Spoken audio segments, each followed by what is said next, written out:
오늘 말씀의 제목은 교회에서 은혜 못 받는 몇 가지 유형을 알려드립니다 라는 제목입니다.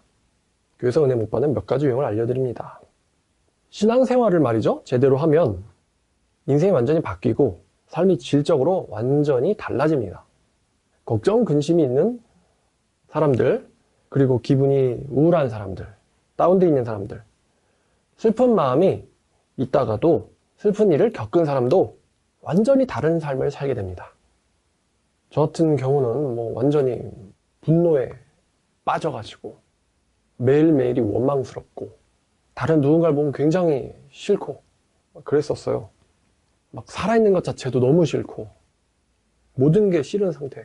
그리고 말을 하면 전부 다 원망과 남 탓. 이게 이제 제가 원래 제 상태였거든요. 원망과 남 탓. 근데 예수님을 제대로 만나게 되면 마치 마음이 구름에 떠 있는 것처럼 변합니다. 이렇게 표현하면 좀 이상한데 마치 약을 한 사람처럼 항상 기분이 좋아요. 그래가지고 그 미소가 절로 지어지는 그런 삶을 살게 돼요. 그냥 신호등이 파란불이 돼도 재밌고요. 아마 이제 우리 교인들은 다 알 거예요.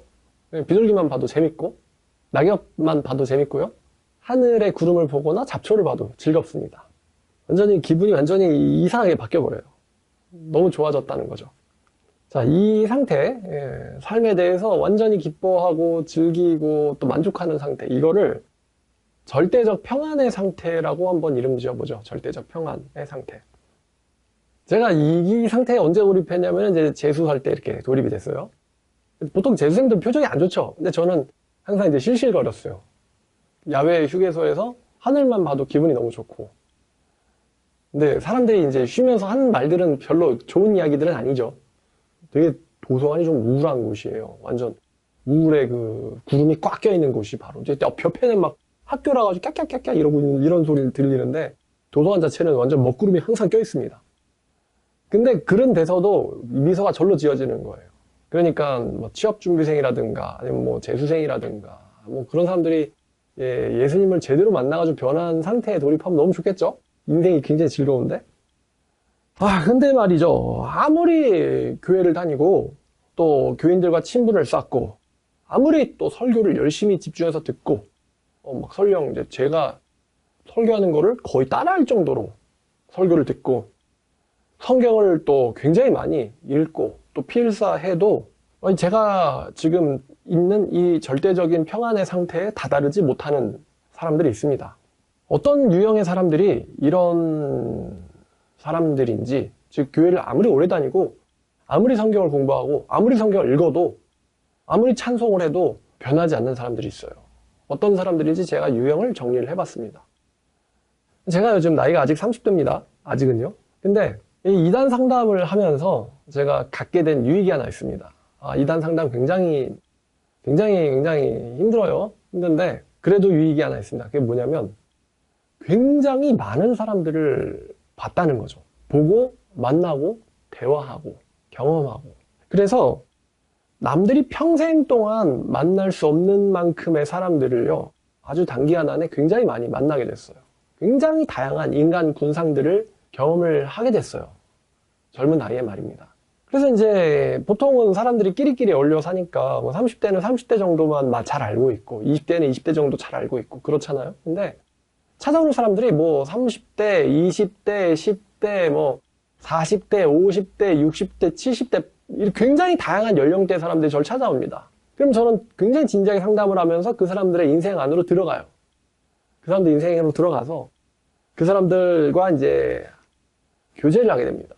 그러니까 이제 사람들을 굉장히 많이 보니까요, 통찰력이랄까요? 이런 게 굉장히 강해졌어요.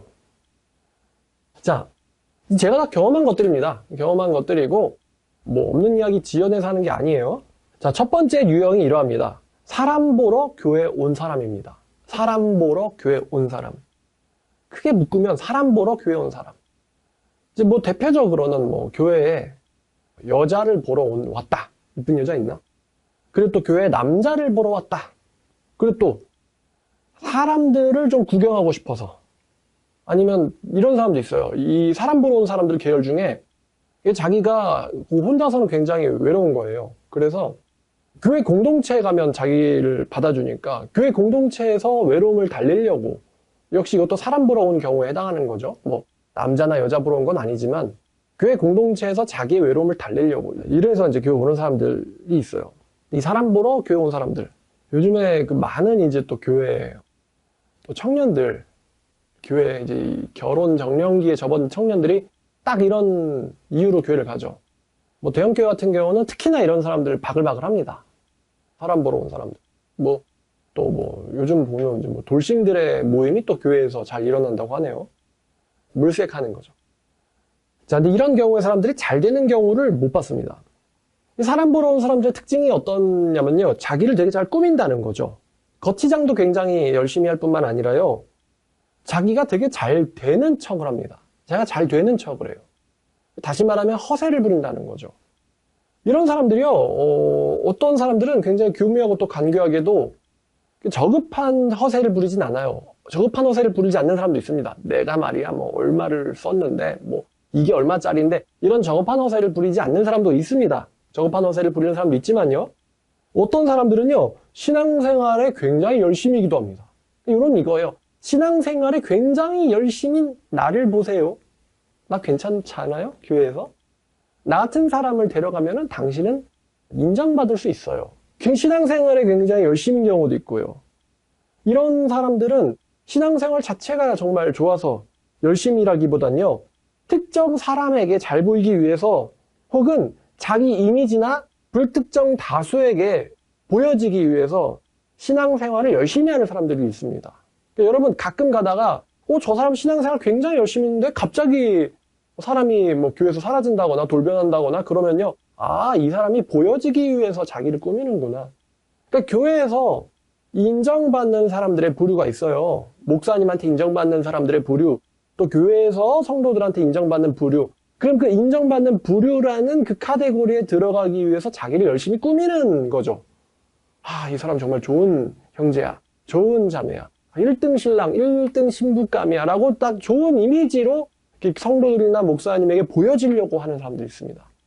저 같은 경우는 뭐 전도를 굉장히 좋아하잖아요.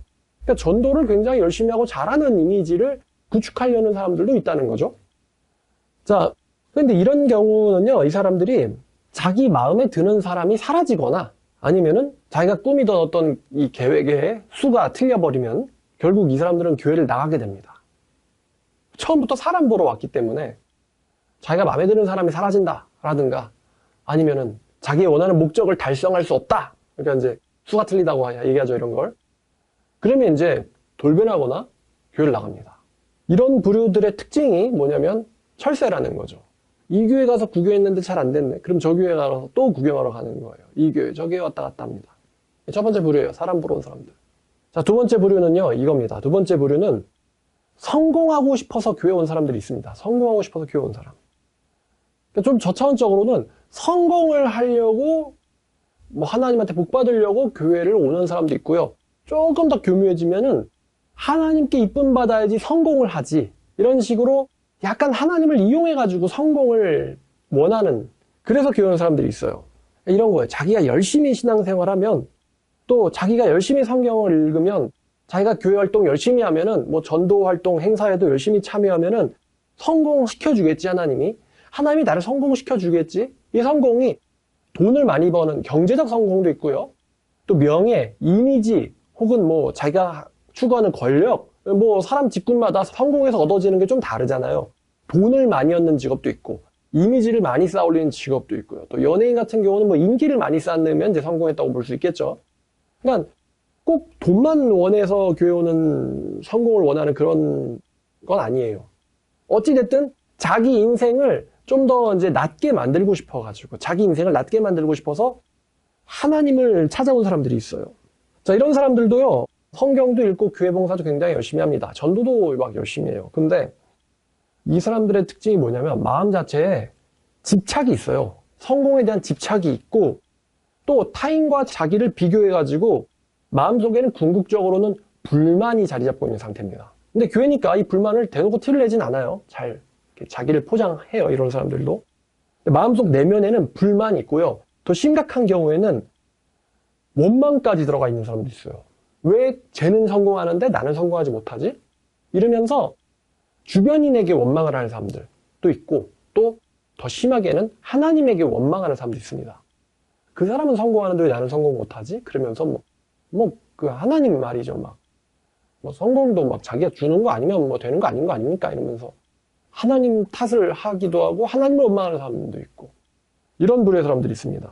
이게요, 모순적이에요. 뭐냐면요, 욕심이 있는데 욕심을 못 버리고 하나님을 믿어보려는 모순에 빠져 있다는 거죠. 그러니까 성공하려면, 진짜 성공하려면 욕심을 버려야 되거든요. 근데 욕심을 버리는 순간 이 사람이 성공하고 싶어서 하나님을 믿는 사람이라는 이 존재에서 이제 예외가 되는 거예요. 빠져버리게 되는 거예요. 근데 이 사람들은 그렇게 빠져나갈 수 있는 그런 감은 또 안 됩니다. 그러니까 모순이에요. 욕심을 바라는 나는 이건 절대로 버릴 수가 없는데, 근데 하나님을 믿는다는 건 욕심을 버려야 된다는 거거든요. 그러니까 하나님을 믿어서 욕심을 버려가지고 성공을 해야 되는데 결국 성공은 절대 못 버리는 거예요. 이게 모순이에요. 그러니까 이제 결국에는 순수하게 하나님을 믿어보는 단계로는 절대 진입을 못 합니다. 왜냐하면 성공을 내려놓을 수가 없거든요, 이 사람들은. 그러니까 이제 아무리 열심히 신앙생활을 해도 결국에는 이제 변화는 일어나지 않는 거죠. 참된 신앙생활을 하려면, 참된 신앙생활로 들어가려면 욕심을 버려야 되는데 이도저도 아닌 갈등과 모순 상태에 있기 때문에 결국에는 교회를 다니는데요, 아무리 오래 다녀도 이런 사람들의 특징이 성장하지 않는다는 것입니다. 교회를 아무리 오래 다녀도 성장하지 않아요. 기간이 무의미해요. 교회 다니는 기간이 무의미해집니다. 교회를 몇 년씩 다니고도 변화가 안 되는 사람들. 이런지. 두 번째, 자기 자신이 중심이 목적이 돼가지고 교회에 나오는 사람들이 있어요. 자, 그 다음에 세 번째는요, 인색한 사람입니다. 인색한 사람. 제가 경험한 이야기들 하는 겁니다. 제가요, 웬만하면은 성도들이 얼마를 냈는지를 안 보려고 합니다. 재정에는 별로 관심을 안 쓰려고 해요. 왜 그러냐면은 혹시 사람을 대하는데 제가 차별할까봐 그래요. 차별할까봐. 항상 같은 마음으로 모든 사람들을 대해야 되는데 차별할까봐. 근데 은혜 못 받는 사람들 중에 특징이 인색한 사람입니다. 즉 이제 11조나 헌금을 절대 안 하는 사람입니다. 절대 안 하는 사람. 다시 말씀드리지만 절대 안 하는 사람입니다. 이 부류의 사람들은요, 헌금도 11조도 안 하는 사람들도 있고요, 헌금은 하는데 11조를 안 하는 사람들이 있습니다. 어쨌든지 11조는 절대 안 해요.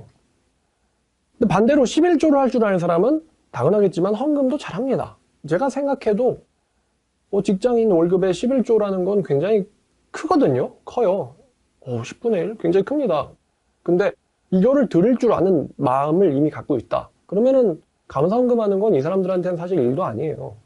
그러니까 11조 하는 사람 중에 헌금 안 하는 사람은 없어요. 근데 헌금하는 사람들 중에 11조 안 하는 사람도 있고 헌금 11조 둘 다 안 하는 사람도 있습니다. 자, 이런 사람들, 인색한 사람들의 본질은 뭐냐면 하나님뿐만이 아니라 사람들과의 관계에서도 굉장히 계산적이라는 거죠. 굉장히 계산적입니다. 이런 사람들한테 교회나 하나님이라는 건 봉에 불과합니다. 봉이고요. 이 교회가 또 봉사단체니까 교회만 잘 다녀주면, 자기가 잘 다녀주기만 하면 된다고 생각해요. 그러니까 교회를 다녀주는 거예요. 그러면 된다고 생각하고요. 헌금이라든가 기부는 절대로 하지 않습니다. 교회를 다녀준다고 하니까 말인데, 제가 앞에 언급한 첫 번째, 두 번째 부를 사람들 있잖아요. 이런 사람들이 교회 올 때 저한테 이제 카톡으로 이런 식으로 말해요. 혹시 예배를 보러 가면 안 될까요? 예배를 보러 가면, 여러분, 예배를 보러 옵니까? 예배를 보러 와요? 여기가 무슨 동물원이에요? 동물원? 그럼 성도들은 동물들이고, 어떤 성도들인지 한번 좀 보러 가는 거죠. 시설이 어떤지 한번 보러 가는 거죠. 예배를 한 번 가보면 안 될까요? 아니, 제 설교 다 영상으로 올리잖아요. 그럼 제가 어떤 생각 가진 사람인지, 어떤 말씀 전하고 있는지 안 보러 와도 알 수 있잖아요. 조사하면. 제가 그 정택주란 이름으로 검색했을 때 들어가면은 걸려있는 설교 있잖아요. 교회 다니고도 지옥 간다. 근데 이거만 들어봐도 정택주란 목사가 어떤 설교를 하는지가 완전 대표작이거든요, 그거는. 근데 교회를 보러 오면 안 되겠네요. 그러면 저는 어떤 기분인지 아세요? 저한테는 성도들은 자식 같은 사람들이거든요. 근데 한번 구경하고 봐보고 가겠다. 이런 거예요. 아니, 여러분, 자기 자식을 판단하고 구경하려고 보러 온다는 거를 기뻐하는 부모가 어디 있습니까? 안 그래요? 이게 진짜 동물원이냐고, 교회가. 그 교회가 무슨 관람장이에요? 보러 옵니까? 예배가 관람인가요? 올 거면 정말 목숨 걸고, 인생 걸고, 라이프가 인생도 되고 목숨도 되니까, 인생 걸고, 나 정말 하나님한테 올인하겠다. 올인하겠다. 뭐, 어쩌다가 정말 내 본 모습이 그러니까, 올인하겠다고 했지만서도 올인 못하게 될 수도 있어요. 베드로처럼. 근데 일단은 난 정말 하나님한테 올인하겠다. 하나님께 나아오려면은 그런 마음으로 나와야지. 예배 한번 보러 가면 안 됩니까? 구경하겠다는 거잖아. 제가 23개 교회를 다녀봤지만서도 제가 어느 교회 한번 보러 가봐야지 이런 식으로 생각한 적은 없어요. 교회가 어떻게 관람하러 갑니까? 하나님이 계신 곳이고 하나님께 예배를 드리러 가는 거지 예배를 보러 간다. 이 표현 자체가 되게 이상하거든요. 한번 가보면 안 돼요? 안 됩니다. 저는 우리 교회든 우리 성도들이든 그렇게 쉽게 보여주고 싶지 않아요. 이런 사람들이요, 자기가 교회를 다녀주면 된다고 생각하는 사람들이 있어요. 인색한 사람들이. 그러면서 기부는 절대 안 한다. 제가 신천지 같은 이단 상담 굉장히 많이 했다고 했습니다. 정말 많이 했습니다. 몇천 건은 그냥 넘어가요. 제가 근데 처음에 신천지 상담할 때요, 상담할 때 공짜로 했어요. 상담료도 전혀 안 받고. 왜 그랬냐면은, 아니, 하나님 일을 하는데 돈을 받는 게 이상하다고 생각했고요. 그때는 또 내가 일을 했으면은 돈을 받아야 되는구나. 이런 개념도 없었어요. 일을 했으면, 수고를 했으면 돈을 받아도 되는구나. 이런 개념이 아예 없었어요. 그때는. 근데 이제 막상 뭐 상담해주러 오세요. 그러면은 제가 이동해야 되잖아요. 그러면은 또 대중교통을 타든 아니면 뭐 차를 몰고 가든 결국에는 이동하는데 교통비가 들고 또 상담하러 오는 애들 중에 뭐 10대도 있어요. 오늘 오는 애들 중에 10대도 있고 그러면 제가 커피도 사주고 밥도 사주고 그럽니다. 그러면 이제 즉 대접을 하죠. 대접도 하기도 하고. 그럼 제가 만약에 돈을 그때까지 안 받고 있었으니까 다 제 용돈으로 하는 거예요. 대접하기도 하고. 또 이제 심각해지면은 이단 애들이랑 이제 법정 다툼을 하기도 하거든요. 근데 법정 다툼 하려면은 여러분 변호사 한 번 만나는데 최소한 5만 원은 들고 가야 돼요. 한 번 만나는데 5만 원. 그러면 변호사도 만나야 되고 뭐 수임을 맡길 수도 있죠. 법정 법무 비용이 들기도 하죠. 근데 경제적인 어떤 그런 후원이 전혀 없다. 그러면은 사실은 뭐 싸움을 못 하죠. 자본주의에서 법치국가에서 이단 불법 단체랑 싸우려면은 경제력이 어느 정도는 있어야 되거든요. 그러니까 이제 결국에는 이제 기업가적인 마인드로 보면은 지속될 수 있는 사업은 아니죠. 무료 상담이라는 거는. 이단을 상대로 싸우는데 무료 상담으로 한다. 이건 지속될 수 있는 사업이 아닙니다. 이단들이 몇 번 돈으로 흔들면은 그냥 무너집니다. 자, 근데 제가 공짜 이단 사이비 상담을 해봤는데 이게 효과가 잘 안 나오는 거예요. 효과라는 거. 효과가 잘 안 나와요. 그래서 왜 그런가 하고 생각을 해봤어요. 효과가 왜 잘 안 나오지? 여러분, 인색의 본질은 말이죠. 인색의 본질은 우상숭배입니다.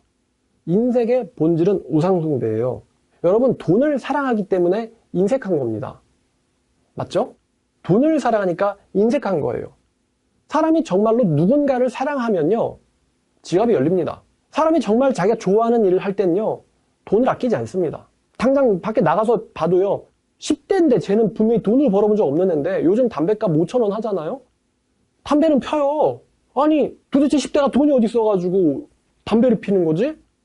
또 PC방은 잘 갑니다. PC방 열심히 가고요. 담배는 잘 펴요. 술도 잘 먹습니다. 걔네들이 그런 걸 살 때, 야, PC방비 아깝다. 아, 담배값 아깝다. 그렇게 생각할까요? 자기가 좋아하는 거 할 때는요, 뭐 3만 원 용돈 받아가지고 그 중에 5,000원을 담배값으로 지불한다. 그래도 걔네들은 아까워지 않아요. PC방비, 그냥 컴퓨터 켜놓고 잠깐 앉아있는 건데 막 1,000원, 2,000원 내야 되잖아요? 아까워지 않습니다. 자기가 좋아하는 일 할 때는. 음악을 좋아하는 사람들이 뭐 이어폰이나 헤드폰 살 때 또 뭐가 있을까요? 또 여자분들이 또 뭐 가방이나 이런 걸 살 때 자기가 정말 원하는 걸 얻으려 할 때는 돈을 아까워지 않아요, 사람들이. 또 남자들이 정말 마음에 드는 여자를 만났을 때 돈을 아까워지 않습니다. 여러분들이 이상하게 생각할 수도 있지만 뭐 BJ들을 보면서 별풍선을 뭐 몇 천만 원을 쐈다. 아니 그냥 보는 것만 하는 건데도 거기다가 뭐 이 여자가 나한테 뭐 선물을 줬어요. 뭐 애정 표현을 했어요. 그냥 이 여자는 나란 사람을 인식도 못 하거든요. 근데 몇 천만 원을 선물로 막 쏘기도 하고 또 자기 신용카드를 주기도 해요. 쓰라고, 마음대로 쓰라고. 또 그 여자가 일하는 가게에 가가지고 막 몇백만 원치 상품을 사기도 합니다. 잘 보이고 싶어서. 근데 교회에서 상담할 때는 돈이 없다. 이렇게 얘기하죠. 교회에선 인색하다? 그러면 이제 이 사람들은요, 뭐가 없는 거냐면요, 돈이 없는 게 아니고 하나님에 대한 사랑이 없는 겁니다. 하나님에 대한 사랑이 없고 다른 사람을 공감하지 못해요. 하나님의 마음에 대해서 공감하지 못하고 목회자의 마음에 대해서 공감을 하지 못하고 또 교회 공동체의 사람들에 대해서 공감하지 못합니다. 자기만 중요한 거죠. 약간 그 소시오패스적인 경향인 거죠. 대접은 받고 싶은데 대접하는 사람의 심정은 헤아리지 않는 거예요. 이런 사람들 특징이 이렇습니다. 뭐 제가 돈 얘기 나와서 말인데요. 교회 다니면요, 여러분 돈 듭니다. 헌금도 하고 11조도 하고 자기가 원래 예수를 안 믿었더라면은 지출해야 되는 돈이 생기죠. 보통 대접하는데 많이 씁니다만, 근데 여러분 지금 하나님 믿어서 교회 다녀서 은혜를 못 받는 사람들에 대해서 지금 얘기하고 있잖아요, 여러분. 근데 제가 비교를 해봤어요. 불신자들이요, 자기 와이프가 뭐 교회를 가가지고 헌금을 낸다. 그럼 아마 불신자 남편이 시겁을 할 겁니다. 이 여자가 미쳤구나. 교회 가서 밥값만 내라. 밥값도 아깝다. 그냥 얻어먹고 와라. 근데 여러분 생각해보세요. 지금 이제 주설교 약간 왜 변해로 나온 거예요, 이야기가. 근데 잘 생각해보세요, 여러분. 교회 안 다니는 사람들이 이제 세상적인 용어로 이게 욕이니까 말을 못 하겠어요. 땡땡 비용이라는 게 발생합니다. 땡땡 비용. 그러니까 열받고 짜증나니까 그거를 해소하기 위해서 돈을 써야 되는 거예요. 그렇죠. 제일 흔한 게 이제 술, 담배입니다. 술, 담배. 그럼 여러분 담배 피는데 하루에 한 갑이라고 하면 돈 버는 사람 입장으로요, 5,000원이죠? 그러면 10일이면은 5만 원이고요. 그 다음에 30일이면 15만 원입니다. 술자리 한 번 가지면 보통 5만 원에서 10만 원 깨지죠? 그럼 일주일에 술자리 뭐 두세 번 가진다 그러면은 일주일에 유흥비로만 거의 뭐 한 3, 40만 원씩 깨집니다. 3, 40만 원씩 적게 쓰는 경우에요. 뭐 룸사롱 간다거나 그러면 뭐 정말 답도 없이 깨지겠죠? 왜냐면 열받았으니까 풀어야 되잖아요. 사회에서 직장생활 하는데 열받았으니까. 근데 여러분, 교회에서 11조 한다. 예를 들어서요. 뭐 300만 원을 버는데 11조 한다. 30만 원이죠? 근데 이거 하고 하는데 들어가는 돈은 30만 원 훨씬 넘습니다. 훨씬 넘어요. 그러면 심리적으로도 보시죠. 여러분, 교회 와서 은혜 받는 사람들이 말씀 듣고 예배하면요, 완전히 그날 일주일 동안 살아갈 힘을 충전하고 갑니다. 마음도 거룩해지고 경건해지고요. 근데 여러분, 이거 하고 그러면 마음이 좋아집니까? 이러면은 여러분, 이게 자기 말을 자기가 듣잖아요. 그럼 모여가지고 하하, 야 축하하네 자네 그러면서 야 인생은 정말 즐거운 거야. 보통 이런 얘기 안 합니다. 얼마나 세상이 엉망이고 거지 같고 자기 형편이 얼마나 나쁜지에 대해서 또 누군가를 집단으로 이제 뒷담화할 때 이제 보통 이거 많이 합니다. 그러니까 이제 술을 죽으라고 먹죠. 왜냐면 기분이 더러우니까. 그리고 나서 기분 좋아지냐? 아침에 일어나 이러면서 돈 쓰고 토하고 아침에 일어나면 머리 아프고. 그리고 또 하여튼 어떤 배우, 그죠? 또 어떤 배우 아침에 만취 상태에서 꽐라돼가지고 운전하다가 전신주 들이받았죠. 또 꽐라 상태에서 운전하다가 사고 나고 도망가고 경찰이에요. 직위해제 당하고 또 공익 광고 찍어놓고는 음주운전 걸려가지고 전부 다 그 광고 취소되고, 어떤 사람은 음주운전하다가 사고 냈는데 자기가 태우고 있는 동승자가 죽었어요. 그래가지고 일자리 날리고 구속당하고 아내한테 이혼당하고. 뭐죠 이게 다? 왜 저만큼 물질을 가진 사람인데 왜 대리운전도 안 시키는 거야? 2만 원, 3만 원 아깝나? 그 2, 3만 원에 자기 인생을 태워? 이거 타짜에서 나오는 얘기죠? 그 2, 3만 원에 인생을 태우는 사람들이 있어요. 2, 3만 원에. 대리를 부르라고. 그잖아요? 그래가지고 걸려가지고 경찰인데, 연예인인데, 그 공직자인데. 그래가지고 걸려가지고 심한 사람들은 뭐 죽는 사람도 있고, 이미지 완전 막 여배우인데 막 껄라된 상태에서 운전하다가 막 어딜 들이받아가지고 일대가 전부 다 정전이 된 거예요. 그리고 뭐 차에서 안 내린다고 그러다가 걸려가지고 또 뭐 직위 해제당하고. 얼마나 부끄럽고 쪽팔립니까? 예수를 제대로 믿으면 술, 담배를 안 하죠. 안 하면서 안 하기 때문에 짜증이 나 있는 상태가 아니고 정말로 안 해도 짜증이 안 생깁니다. 아예 애당초 짜증이 없으니까 술, 담배를 안 하는 거예요. 왜냐면 아까 말씀드린 것처럼 마음이 붕 떠가지고 항상 약한 기분이거든. 약은 안 해봤어요? 약한 기분이거든. 기분이 너무 좋은 거예요. 하나님이 내 뒤에 계시다는 게, 하나님이 저 위에서 나를 내려다보신다는 게, 하나님이란 분이랑 내가 서로 개인적인 관계가 있어서 내가 기도하면 들어주시고 내가 급할 때 응답해 주신다는 분이 계시다는, 그 전능자가 계시다는 게 너무 좋아서요. 물론 어떤 특권의식도 생겨요. 나 하나님의 자녀야. 그 남들과는 달라. 하나님이 이 남들과는 다르게 하나님의 자녀가 되는 권세를 주셨으니. 그러니까 술, 담배 필요 없단 말이에요. 그러니까 야, 저 사람이 예수 믿었으면은 저 연예인, 저 경찰관, 저 연예기획사 어떤 사람 예수 믿었으면은 저렇게 안 됐을 텐데. 예수 믿으면 만사가 감사로 바뀌는데. 예수 믿으면. 그러니까 이 자기가 뭐 골프 치고 술 먹고 뭐 사고 안 쳐도 뭐 술 먹고 뭐 제정신 아닌 상태에서 이래서 이제 날리는 비용들과 교회에서 거룩한 예배에 참여하게 해가지고 마음이 힐링되고 정화되고 이게 비용이 차이가 여러분 상대가 안 됩니다. 사회적 비용이. 이 직접 지출과 이 사회적 비용이 이게 상대가 안 돼요. 여러분 교회가 만약에 우리나라가 전부 다 기독교 문화로 바뀌면요. 세상 술집들 다 문 닫습니다. 그리고 음주사고 다 없어져요. 음주사고 다 없어지고요. 술김에 강간을 했다. 그래가지고 뭐 고소나해서 감옥 가고 말이죠. 술김에 살인했다. 우발적으로 뭐 심신미약 이런 말이 붙을 만한 범죄들 다 사라집니다.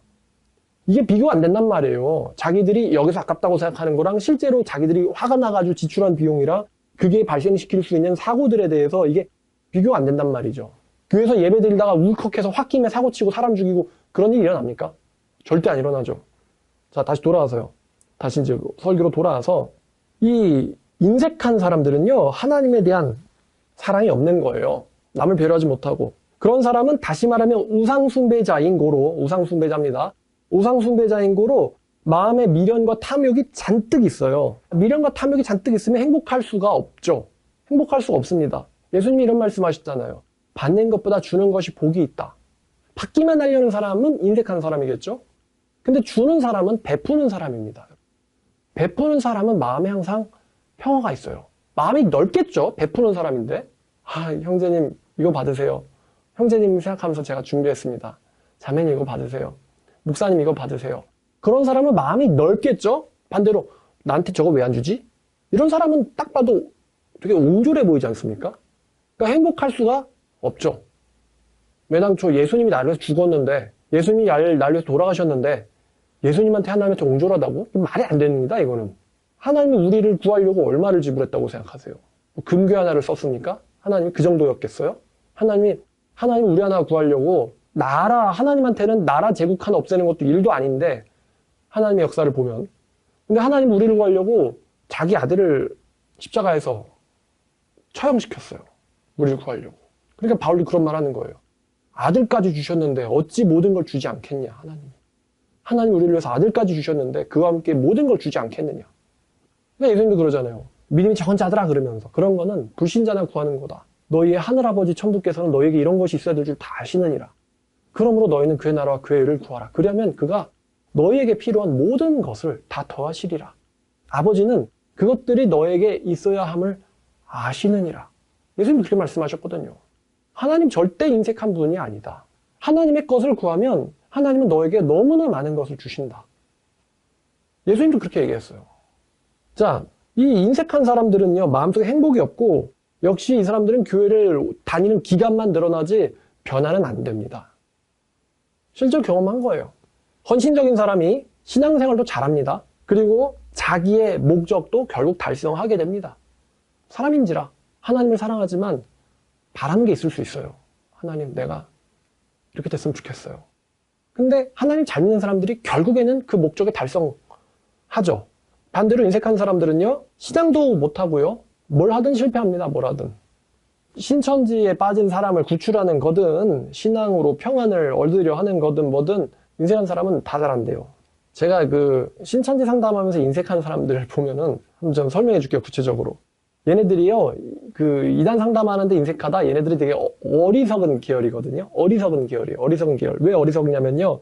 푼돈 아끼려다가 인생 날리거나 자기 자식을 갖다 버리는 짓을 하는 사람들입니다. 어떤 사람이 신천지를 탈퇴하려고 그래요. 근데 자꾸만 거기 교리가 생각나가지고 사는 게 평화롭지가 않은 거예요. 자꾸만 거기가 생각나. 거기가 뭔가 거기 가면 자기가 피해를 봐요. 신천지로 가면은. 인생을 뺏기고 시간도 없어지고 주변 사람들과 관계도 나빠지고 뭐 직업도 제대로 못 얻고 분명 피해를 보니까 이건 아닌 것 같아서 나오려고는 하는데 자꾸 거기 교리에서 못 벗어나는 거예요. 교회에서. 그래가지고 상담을 받아야 되는데 데리고 오고 싶어하는 사람의 말이 그런데 상담소는 비용이 든다고 안 가려고 한다는 거예요. 상담소에서 비용이 된다고 안 가려고 한다. 그럼 한번 거꾸로 생각해보죠, 여러분. 여러분, 상담소는 물만 마십니까? 상담소는 물 마시고 공기 마시고 살아요? 뭐 우리가 식물입니까? 신천지에서 그러는데 상담소는 돈 벌려고 하는 거라고. 제가 반대로 말해볼까요? 이만희 씨 마이방은 누구 돈으로 샀을까? 이만희 씨 마이방은 누구 돈으로 샀을까? 상담소 사람들 중에 마이방을 타는 사람도 있어요? 없지. 하나님의 교회가 얼마나 많은 부동산을 축적했습니까? 신천지도 얼마나 많은 부동산을 축적했습니까? 부동산을. 우리한테 뭐 법원 불출석해가지고 벌금 막 몇백만 원 나오는 거, 여러분 벌금이 몇백만 원씩 몇 번씩이나 나오는 거 말도 안 되는 일이죠. 근데 이만희 씨한테 그런 거 다 푼돈이에요. 어디서 나왔을까? 그거 누구 주머니에서 나온 돈일까? 이만희 씨가 사업하셔가지고 돈을 버셨나? 아니 이만희 씨가 일용직을 하셔가지고 뭐 저금하셨어요? 누구 돈일까 그거다. 누구 돈이에요? 자기들이 낸 거 아니야? 그죠? 이만희 씨가 왜 자기를 보혜사라고 소개할까요? 진짜 자기가 보혜사니까 보혜사라고 소개하는 걸까요? 자기가 보혜사라고 소개함으로써 사람들한테서 어떤 대우를 받고 싶어서 보혜사라고 소개하는 걸까요? 장길자 씨가 자기가 진짜 하나님이라서 자기를 하나님이라고 소개하는 걸까요? 왜 자기를 하나님이라고 소개하는 걸까요? 어떤 이득을 받으려고? 정명석 씨가 왜 자기를 성자주라고 생각하죠? 진짜 성자주라서 성자주라고 생각하는 걸까요? 뭐 계산이 안 되시나? 제가 그 여자 진짜 어리석다. 왜 그러냐면 생각해보세요. 만약에 상담을 받아봤는데 기독교가 가짜고 신천지가 진짜예요. 그러면 푼돈 내고는 신천지가 진리라는 걸 알았으니까 거기에 올인하면 됩니다.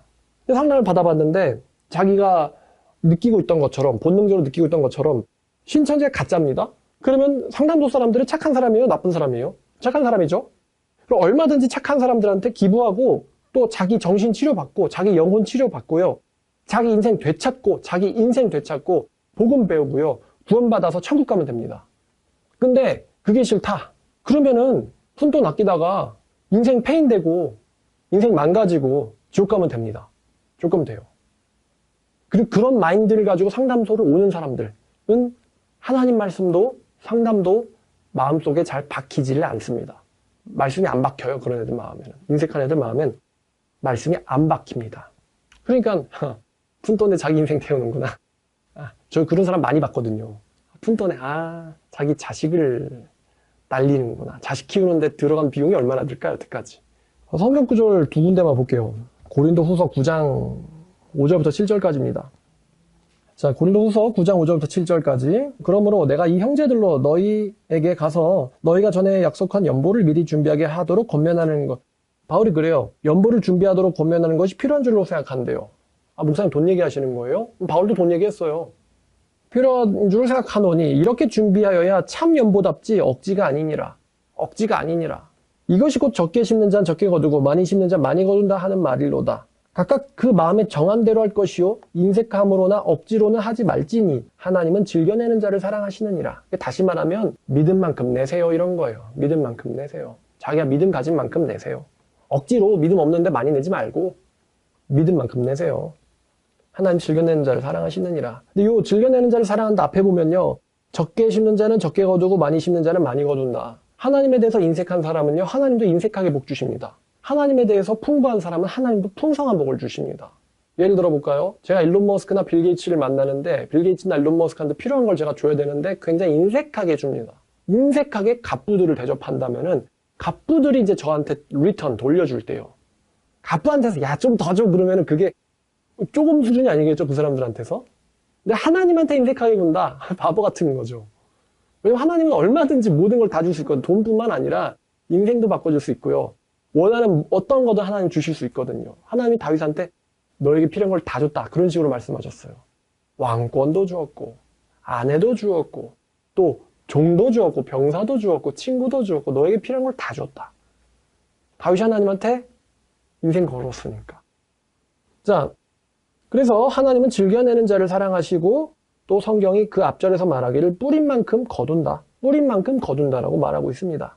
다시 말하면은 인색하지 않게 즐겨내는 자를 하나님은 사랑하신다 이거예요. 하나님은 인색하지 않게 즐겨내는 자를 사랑하신다. 즉 믿음 가진 만큼 헌신할 줄 아는 사람을 하나님은 사랑하신다는 것이죠. 자, 또 한 구절이 있어요.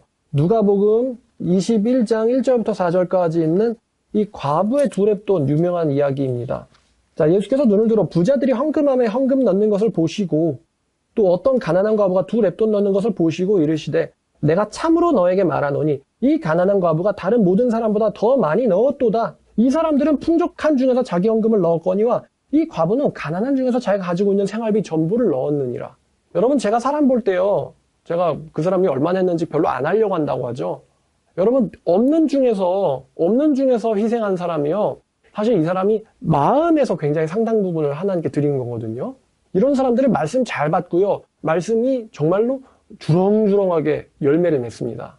근데 돈이 많아도요, 마음이 하나님께 되게 이 비율이 인색한 사람들이 있어요. 돈이 많아도.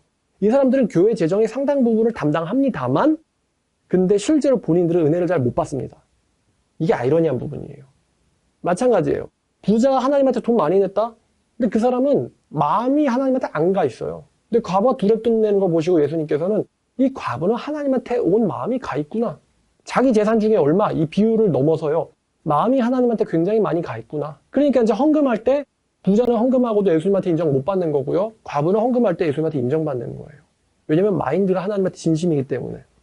이렇듯 이 첫 번째, 사람 보러 교회 가는 사람, 두 번째, 자기 자신에 대한 성공의 관심 때문에 교회 오는 사람, 그 다음에 마지막 세 번째, 하나님한테 인색한 사람들, 이런 유형의 부류의 공통점이 있습니다. 공통점이 있어요. 제가 언급한 이 세 가지 부류에 해당하지 않는 신앙인이라 할지라도 아마 이 유형에 들면 안 돼요. 어떤 공통점이 있냐면, 얘네들은요, 뭐냐면은 하나님 중심이 아니라는 것입니다.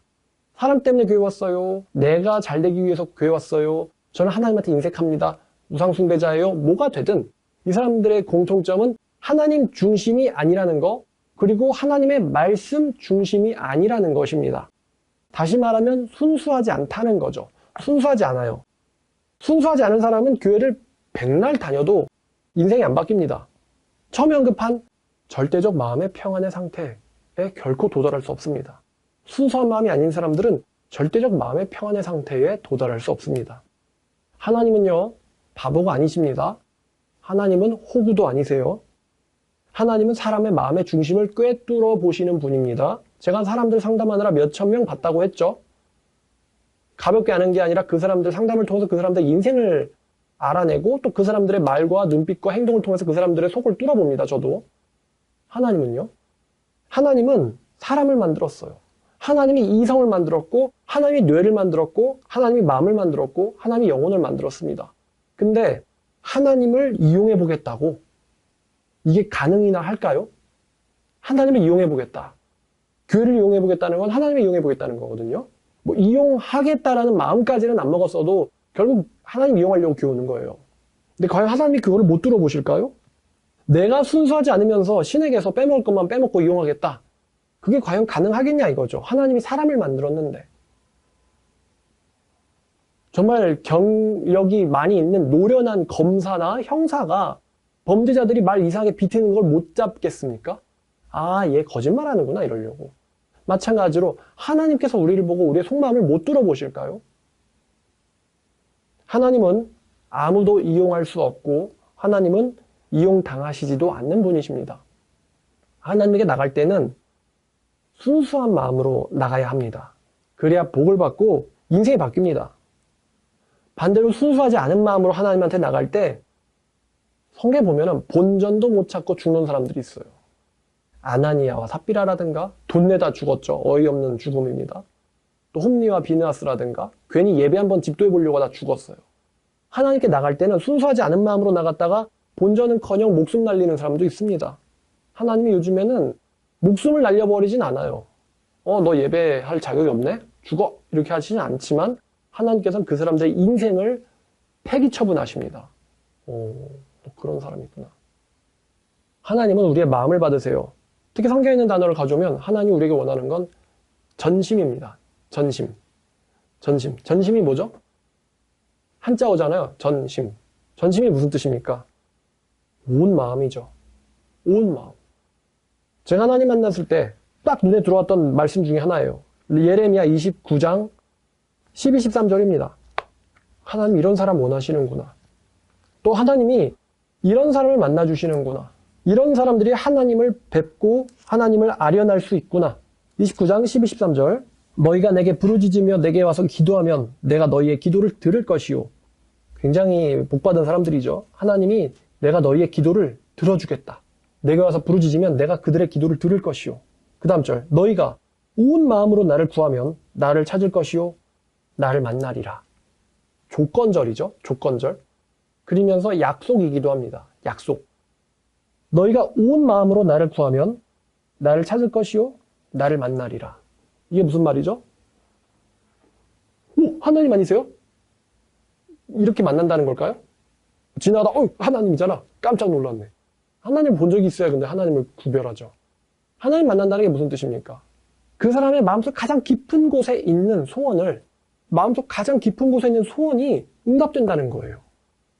하나님 역사해가지고 그 사람의 인생을, 그 사람의 가족을 송두리째로 바꿔버린다는 거예요. 하나님께서 역사하셔가지고. 인생이 완전 복을 누가 봐도 알 정도로 복을 받게 될 거란 말이에요. 하나님 만난다는 말이. 누가 봐도, 내가 봐도, 남이 봐도, 야, 저 사람 복 받았구나 싶을 정도로 하나님이 주시는 복이 막 쏟아지는 걸 깨닫게 될 거라는 거예요. 깨닫게 된다. 하나님 주신 복이 있다는 걸. 복을 받았다는 걸 깨닫게 된다. 너희가 온 마음으로 나를 찾으면 나를 찾게 되고 나를 만날 것이다. 하나님을 만날 것이다. 이걸 보니까 이 약속이라고 했잖아요. 우리 하나님 거짓말 못 하시는 분이란 말입니다. You will seek me and find me when you seek me with all your heart. 너의 all your heart, 너의 전심으로 만약에 seek me, 나를 찾으면 you will find me. 너는 나를 찾게 될 것이며 나를 만날 것이다. 약속이에요. 자, 그러면 질문할게요.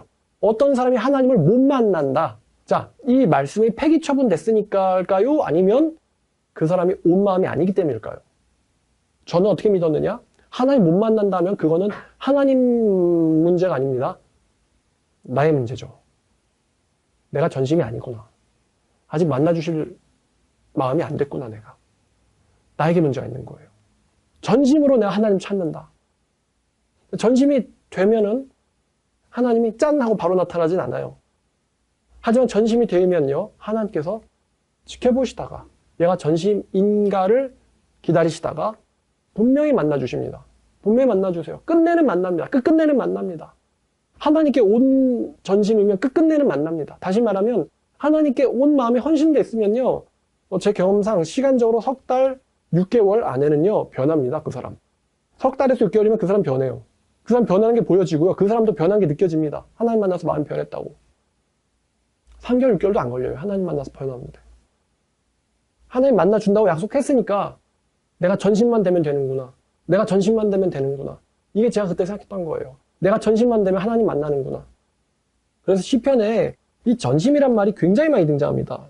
전심. 제가 검색해보니까 시편에 정말 여기저기 성경에서도 많이 등장하지만 시편 119편 2절입니다.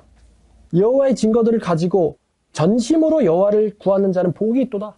전심으로 여호와를 구할 줄 아는 사람들은 전심이 되어서 전심인 상태로서 하나님께 구할 줄 아는 사람들은 복이 있는 사람들이다. 복이 있는 사람들이다. 어떤 이건 존재, 상태를 말하고 있지만요. 다시 말하면 전심이 되라 이거죠. 또 10절 보세요. 119편 10절. 내가 전심으로 주를 찾았사오니 주의 계명에서 떠나지 말게 하소서. 전심으로. 전심이란 단어가 얼마나 많이 등장하는지. 시편 기자도요. 보면 시편이 누가 쓴 거예요? 유대인들이 쓴 거 아닙니까? 하나님을 모르는 사람이 쓴 거예요? 하나님 아는 사람이 쓴 거예요? 아는 사람이 쓴 거죠. 근데 그러면 하나님을 아는 사람이 유대인이에요? 근데 이 사람들이 뭐 나를 지켜주세요. 내게 복을 주옵소서. 그게 하나님 몰라서 하는 말은 아니죠. 다른 유대인들과는 다르게 나에겐 전심이 있습니다. 주님. 나는 전심입니다. 그러니까 교회 다닌다고 전심이냐? 아니에요. 전심이 돼야죠. 하나님께. 나를 지켜주소서. 나에게 복을 주시옵소서. 나와 함께 해주옵소서. 전심은 하나님을 만나기 위한 절대 조건이에요. 그러니까 교회 와도 축복 못 받고 은혜 못 받는 사람들은 전심이 아니에요. 이 사람들은. 한마디로 말하면 전심이 아니다. 하나님께. 자, 그러면 결론입니다. 여러분들이 전심으로 주님을 찾고 전심으로 주님을 만나고 또 변화받는 여러분들 되기를 축원합니다. 기도하겠습니다. 하나님 아버지, 오늘 교회 다니고도 은혜 못 받는 몇 가지 유형에 대해서 말씀 나눠보았습니다. 아버지, 정말 요즘에 교회 다니는 사람도 적지만서도 그 남은 사람들조차도 하나님께 전심이지 않고 자기의 목적을 달성하려고 교회 다니는 사람들이 굉장히 많습니다만 주님, 이 말씀을 듣는 우리 모두가 주님 앞에서 전심이 될 수 있도록 도와주시옵소서. 모든 것을 다 팔아 그 밭을 사느니라 라고 하셨는데 천국 마치 보물이 감추어진 밭과 같다고 말씀하셔서 모든 걸 다 팔아 그 밭을 산다고 했어요. 그리고 또 기뻐하며 돌아가서 그 밭을 산다고 했는데 신앙생활 하면서 기쁨이 없고 또 하나님을 만나지 못하며 그 보물이 감추어진 밭을 사지 못하고 극히 값진 진주를 발견하지 못하고 사지 못하는 그런 현대인들의 신앙을 보면서 주님께서 불쌍히 여겨주시기를 원합니다. 우리 말씀 사랑교회 성도들이 정말 하나님께 전심이 되어서 하나님께 은혜 받고 하나님께 복 받는 우리 모두가 되게 하여 주시옵소서. 그리하여 예레미야 29장 13절 너희가 전심으로 나를 찾으면 나를 찾게 되고 나를 만나리라 라는 그 말씀이 무슨 말인지를 깨닫는 우리 모두가 되게 하여 주시옵소서. 예수님의 이름으로 기도드렸습니다. 아멘.